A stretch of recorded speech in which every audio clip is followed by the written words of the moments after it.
नमस्कार। आप सभी का आध्यात्मिक संसार में बहुत बहुत स्वागत है। हमने प्रीवियस वीडियो में अप्सरा साधना से संबंधित कुछ महत्वपूर्ण प्रश्नों को प्रकाशित किया था। उसी कड़ी में यहाँ पे हम और महत्वपूर्ण प्रश्न और उससे संबंधित उत्तरों को प्रकाशित कर रहे हैं और जो कि सभी साधकों के लिए और जो हमसे जुड़े हुए हैं या जो नहीं भी जुड़े हैं, अगर हमारी जानकारियों को देखते हैं तो उनके लिए यह लाभप्रद है।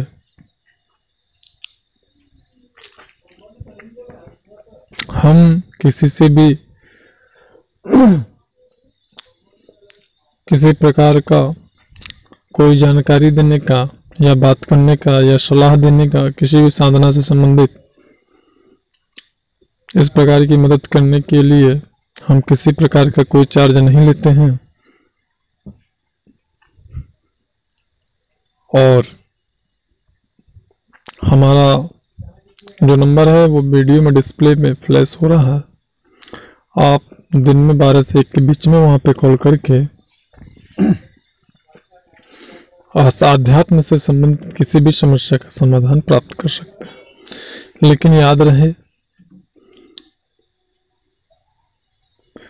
कि यह सेवा सिर्फ फर्स्ट चांस से ही फ्री है। सेकंड टाइम अगर आप फिर किन्हीं चीज़ों के बारे में जानकारी चाहते हैं तो आपको चार्ज पे करना होगा, तभी आप बात कर पाएंगे। इसलिए जब भी फर्स्ट टाइम आप कॉल करें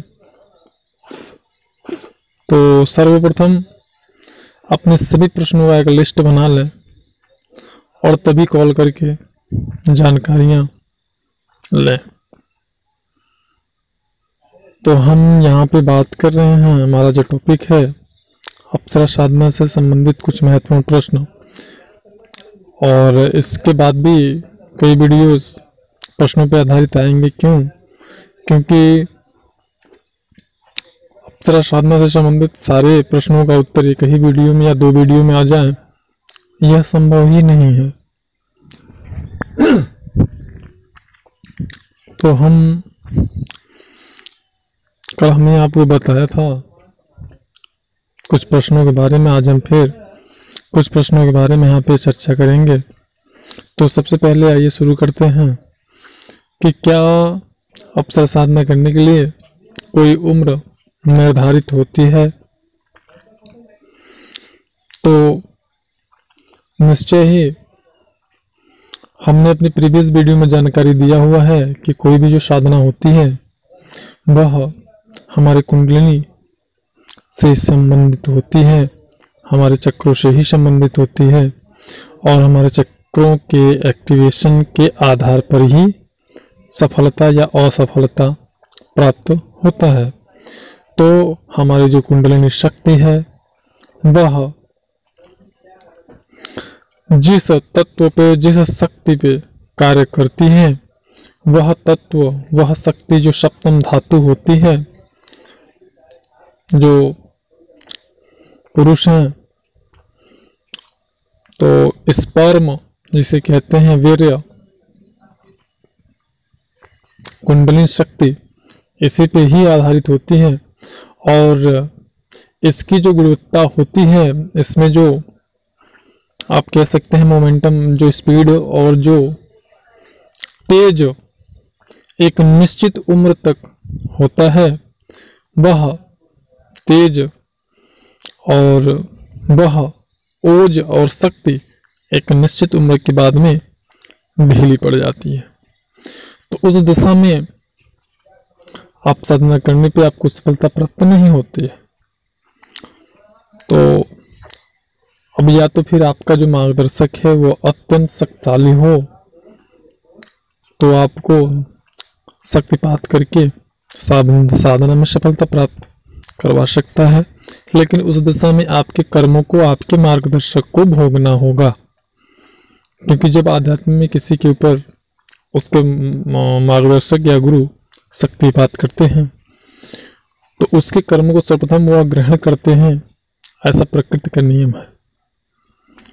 हालांकि ये हमारा टॉपिक नहीं है। तो हाँ, अप्सरा साधना का निश्चित रूप से एक एज है। अगर आप 45-50 साल के हो गए हैं तो उसके बाद में यह साधना करने पे अगर आपका मार्गदर्शक शक्तिशाली नहीं है तो आपको असफलता ही प्राप्त होगी, यह निश्चित है। तो उम्मीद करता हूँ आपको प्रश्न का उत्तर समझ में आ गया होगा। अब जो बार बार पूछा जाता है बहुत ही महत्वपूर्ण प्रश्न कि अप्सरा की सिद्धि कितने दिनों में हो जाएगी या कृपा प्राप्ति कितने दिनों में हो जाएगी या प्रत्यक्षीकरण कितने दिनों में हो जाएगी। बहुत सारे साधक हमसे यह प्रश्न करते हैं कि गुरुजी, अप्सरा का प्रत्यक्षीकरण कितने दिन में होता है। तो हम ऐसे सभी साधकों से कहना चाहेंगे कि जो उनकी योग्यता होती है उस योग्यता पर निर्भर करता है कि उनको प्रत्यक्षीकरण कितने दिन में होगा। ऐसे बहुत सारे साधक हैं जिन्हें हम जानते हैं, हमारे टच में भी हैं, हमारे निर्देशन में वो साधना भी किए, जिनको पहले ही अनुष्ठान में प्रत्यक्षीकरण हुआ है 21 दिन की साधना में। लेकिन ऐसे भी बहुत सारे साधक हैं जिन्होंने 3 अनुष्ठान भी किया और उनको प्रत्यक्षीकरण नहीं हुआ। हाँ, सिद्धि प्राप्त हो गई है लेकिन प्रत्यक्षीकरण नहीं हुआ है।